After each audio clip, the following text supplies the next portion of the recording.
మంచి టచ్, చెడ్డ టచ్. ఒక చిన్న గ్రామంలో ఇద్దరు స్నేహితులు ఉన్నారు. వాళ్ళ పేర్లు గుడ్ టచ్, మంచి టచ్, మరియు బ్యాడ్ టచ్, చెడ్డ టచ్. వీరు ఇద్దరూ చూడటానికి ఒకేలా ఉంటారు, కానీ వారి ప్రవర్తనలో ఎంతో తేడా ఉంటుంది. గ్రామంలోని చిన్న పిల్లలతో గుడ్ టచ్ ఎప్పుడూ స్నేహపూర్వకంగా వ్యవహరిస్తాడు. పిల్లలతో ఆడుకుంటూ వారికి మంచి విలువలను నేర్పుతాడు. ప్రతి మనిషి మంచి మాటలు మాట్లాడాలి, మంచి చేతలు చేయాలి అని చెప్పేవాడు. కానీ బ్యాడ్ టచ్ పిల్లలతో చెడుగా ప్రవర్తించేవాడు. నీకు తల్లిదండ్రులు చెప్పేది వినకపోవచ్చు, నువ్వు ఎవరికి చెప్పకు అంటూ వారిని భయపెట్టేవాడు.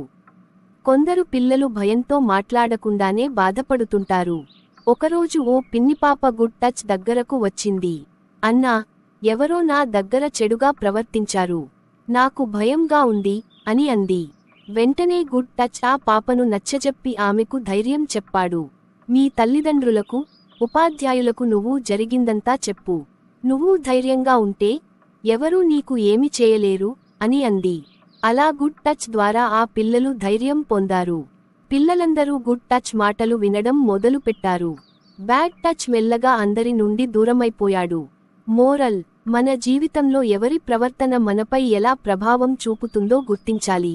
మంచి టచ్ ఎల్లప్పుడూ మనకు రక్షణ, ధైర్యం ఇస్తుంది. చెడ్డ టచ్ను ఎప్పుడూ గుర్తించి దూరంగా ఉండాలి.